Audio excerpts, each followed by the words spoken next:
भगवान की वो सीख जो आपकी जिंदगी बदल देगी।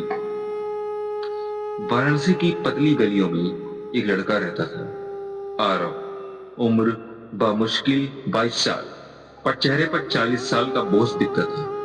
पिता का देहांत बचपन में ही हो गया था। माँ बीमार रहती थी और घर चलाने की जिम्मेदारी आरव पर थी। चाय की छोटी सी दुकान थी, वही दुकान, वही ग्राहक, वही संघर्ष। कभी कभी रात को गंगा किनारे बैठकर यह आसमान देखता और खुद से पूछता, क्यों भगवान, मेरे जीवन में इतना अंधेरा क्यों? कई बार उसने हार मारने का सोचा, पर माँ की मुस्कान उसे रोक लेती। उसकी दुनिया सिर्फ दो चीजों में बंधी थी, लाचारियां और जिम्मेदारियां। एक दिन दुकान में आग लग गई। माँ भीतर ही बैठी थी। लोगों ने आग बुझाई। माँ बच गई, पर दुकान पूरी तरह जल गई। आरव जमीन पर बैठ गया। आग बुझ चुकी थी, पर उसके भीतर की उम्मीद भी बुझ चुकी थी। उस रात बारिश हो रही थी। आरव गंगा किनारे बैठा था और आंखों में सिर्फ एक सवाल, भगवान, अगर आप हो तो मेरी सुनते क्यों नहीं? बरसात का पानी उसके चेहरे को भिगो रहा था। अचानक उसे लगा कोई पास बैठा है। भूरी धोती, शांत से भरा चेहरा और आंखों में जैसे वक्त ठहर सा गया। वह एक साधु थे। उन्होंने पूछा, क्या खो दिया जो इतना दुखी है? आरव फूट पड़ा, सब खो गया बाबा, सब खत्म, मेरे पास कुछ नहीं बचा। साधु मुस्कुराए, जिसके पास कुछ नहीं बचता उसके पास भगवान बचते हैं। जिसे भगवान मिल जाए उसे सब मिल जाता है। आरव चुप रहा। उसे लगा किसी ने उसके दिल का ताला खोल दिया है। ठहर जाओ, टूट जाओ, साधु बोले। जब जीवन टूटने लगे तो रुक जाना चाहिए।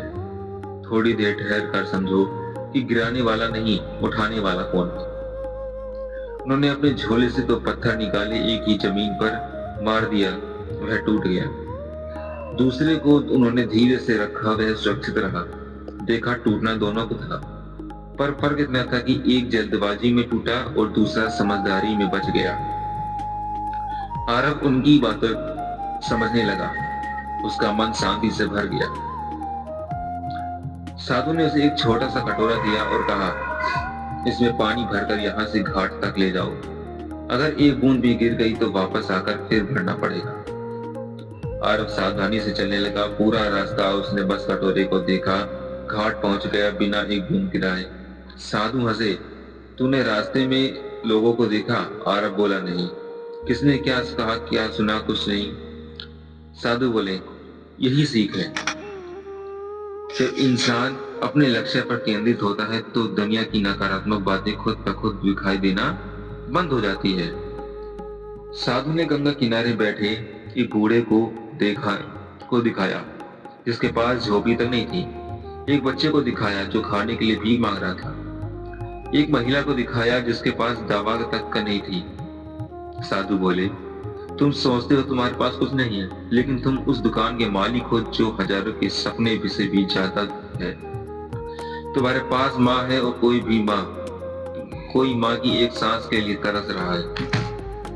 आरव की आंखें गीली हो गई। आज पहली बार एहसास हुआ, वह गरीब नहीं था, पर वह परेशान था। भगवान देर से देते हैं, पर देते जरूर हैं। साधु ने कहा, एक बीज आज बो, फसल कल नहीं उगती। भगवान को समय दो, जो मिला है उसे स्वीकारो, जो नहीं मिला उस पर विश्वास रखो। उन्होंने आरव को एक पुराना सिक्का दिया और बोले, जब भी हिम्मत टूटे इसे देखना, ये याद दिलाएगा कि तुम खाली नहीं। अगली सुबह आरव जागा, मन शांत था। उसने टूटे हुए तख्तों को जोड़ा, जला हुआ तवा साफ किया, दुकान फिर से जमाने लगा। लोग आश्चर्य से उसे देखते थे। कल सब जल गया और आज फिर खड़ा हो गया। आरव मुस्कुराता हुआ, भगवान की सीख ने खड़ा होने की ताकत दी है। धीरे धीरे लोग उसकी लगन में देखकर मदद करने लगे। किसी ने लकड़ी दी, किसी ने चूल्हा, किसी ने बर्तन, और देखते देखते उसकी दुकान पहले से भी बेहतर बन गई। एक दिन एक बुजुर्ग प्रोफेसर दुकान पर आए, चाय पीकर बोले, बेटा तुम्हारी चाय बहुत अच्छी है, मैं चाहता हूँ कि तुम मेरे कॉलेज के कार्यक्रम में चाय के स्टॉल लगाओ, हजारों लोग आएंगे, कमाई भी बढ़ेगी, नाम भी। आरव की आंखें भर गई। यह पहला बड़ा मौका था। कार्यक्रम में उसकी चाय इतनी पसंद आई कि शहर के 2 बड़े होटलों ने उसे नियमित ऑर्डर देना शुरू किया। आरव अब सिर्फ चाय वाला नहीं रहा, वह एक ब्रांड बन गया। जब आप खुद पर दम बढ़ाओगे तब भगवान रास्ता बनाएगा जाएंगे। आरव गंगा किनारे पहुंचा, पर वह साधु गायब थे, जैसे कभी थे ही नहीं। सिर्फ रेत पर एक संदेश लिखा था, जिसे भगवान रास्ता दिखाते हैं उसे कोई रोक नहीं सकता। आरव ने सिर झुका लिया, उसकी आंखों से आंसू टपक गई। ये दुख के नहीं, ये कृतज्ञता की आंसू थे। कुछ ही सालों में आरव ने अपनी चाय की 5 शाखाएं खोल दी। माँ की बीमारी भी अच्छे से इलाज से ठीक हो गई। वह कई गरीब बच्चों की मदद करने लगा। हर सफल इंसान के पीछे एक गुरु होता है, और उसके पीछे वो साधु या शायद स्वयं भगवान। भगवान चमत्कार तब करते हैं जब आप उम्मीद छोड़ने ही वाले होते हैं। पर एक कदम आप बढ़ाओगे, 1000 कदम भगवान बढ़ाएंगे। जीवन टूटे तो थोड़ा ठहरो, हार मत मानो, नजरिया बदलो, दुनिया खुद ब खुद बदल जाएगी। जिसके पास तुम हो वो भी किसी के लिए सपना है। भगवान देर से देते हैं, पर देते जरूर है। खुद चलो, भगवान रास्ता बना देंगे। हर शख्स जो उसकी कहानी सुनता है, उसकी आंख नम हो जाती। अंतिम अध्याय। अक्सर लोग पूछते हैं, क्या सच में साधु भगवान थे? आरव मुस्कुराता हुआ वो कहता, अगर भगवान नहीं थे तो भगवान का भेजा हुआ दूत जरूर थे। आज भी आरव उसी गंगा किनारे जाता है जहां कभी वह टूटा हुआ बैठा था। लेकिन वह अब दूसरों को समझाता। भगवान से कभी मत कहो कि मेरी समस्या बड़ी है, बल्कि समस्या से कहो कि मेरा भगवान बड़ा है। और यही है कि वह सीख जो आपकी जिंदगी भी बदल देगी।